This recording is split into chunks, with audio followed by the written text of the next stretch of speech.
As I continue reflecting on the time spent in nature, reconnecting with divine feminine energy in a way that I hadn't experienced since childhood, the surprises just kept getting better and better.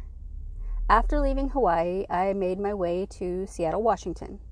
After a long flight, I got my rental, grabbed a coffee, and mapped out the first leg of a week-long trip back to the Midwest. Having never been to this area of the world before, I had zero expectations, which, as it turns out, is why it went so well, and has become a crucial aspect adopted in how I process what I need to process these days. Zero, zero, zero insistence or expectations. Another way of looking at it is through a lens of neutrality. Neutrality of the masculine, feminine, or positive, negative sides. But I'm getting way ahead of myself. None of this was in my level of conscious awareness at the time. I was simply experiencing it. Not even aware that I was experiencing it, really. And I definitely wasn't understanding the significance yet. But it was through having experienced it firsthand that I've been able to logically understand it after deep reflection and focused, intentional contemplation. The years spent wandering around in flow, removing myself from the environments that I allowed to keep me trapped in my automatic negative state of mind, heavily controlled by my false identity and wounded masculine needs, was very necessary on so many levels for me.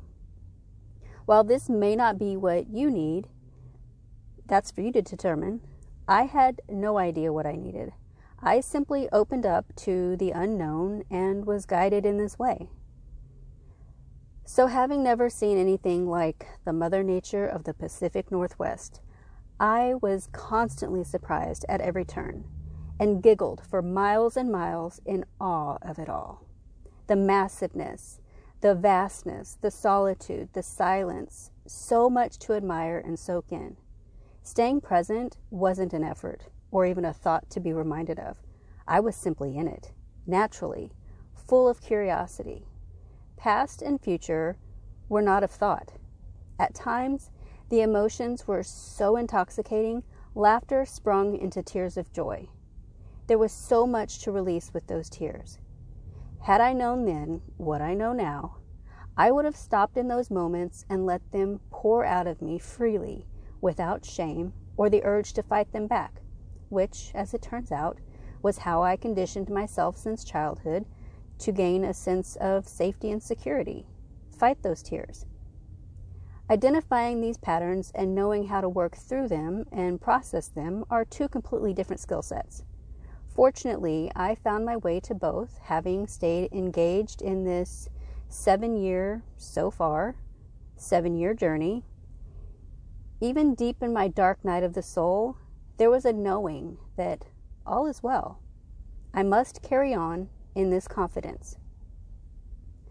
I would be guided to remember in these times of being in the flow, spending that time in nature, in awe, undistracted, and the need to return to that vibration, which is my signature frequency. Now, I had to experience the opposite to know of this. For years, I'd been forcing and overthinking and making decisions based on old unhealthy patterns and limiting beliefs. And yes, I still do. But the process that came through for me along this journey has been summed up in 6 easy steps for me to remember. I call it the Noe experiment. Simplifying it as such into my childhood nickname allows me to easily identify where I am in a moment and course correct if need be. I can walk myself through or out of a heavy, unpreferred experience with these steps. The time spent in nature allowed me the slowing down and opening up to the first 2 steps, the N and the O. With so much beauty and newness in my external environment as I was traveling, it was effortless to notice and observe.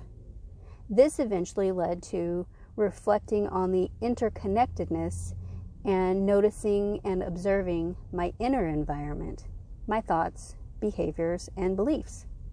It wasn't until much later that the final 4 steps came online for me. Acceptance took a while for me to get on board with. Learning and cultivating for myself the wisdom of the Hermetic or universal principles has been life-changing. My ego still tries to deny acceptance of certain aspects or situations along the way, but I have built a new relationship and understanding with my ego as well. So this new level of awareness has helped immensely. The final 3, the H, the I, and the E of the process has required even further shifting in perspective and awareness. The time spent traveling through the Pacific Northwest was absolutely life-changing for sure. I have returned to that location since and look forward to future endeavors up there.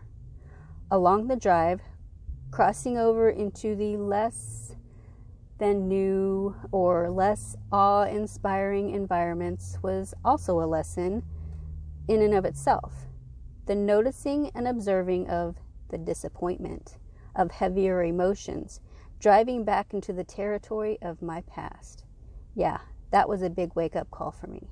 I was holding on to a lot of baggage that was, I think, ready to be worked through. Some were easier to work through, whereas others not so much, and some have yet to even be witnessed. But seeing the opposites from the Pacific Northwest and the Midwest woke up something inside me. The more clearing that occurs, the more reception to this new connection to self that I feel, feeling more aligned with a purposeful intention, a kind of relationship through inner guidance. The stuff I've researched and learned online or in books has explained it after the fact. I connected the dots when I was ready, but the most important thing to remember is it was happening. Without understanding it, without reading about it, it was happening regardless. My possibly misguided need to understand it, to put logical guardrails up for me, to keep me safe, to understand, and also to share it in a book has consumed my focus for quite some time now.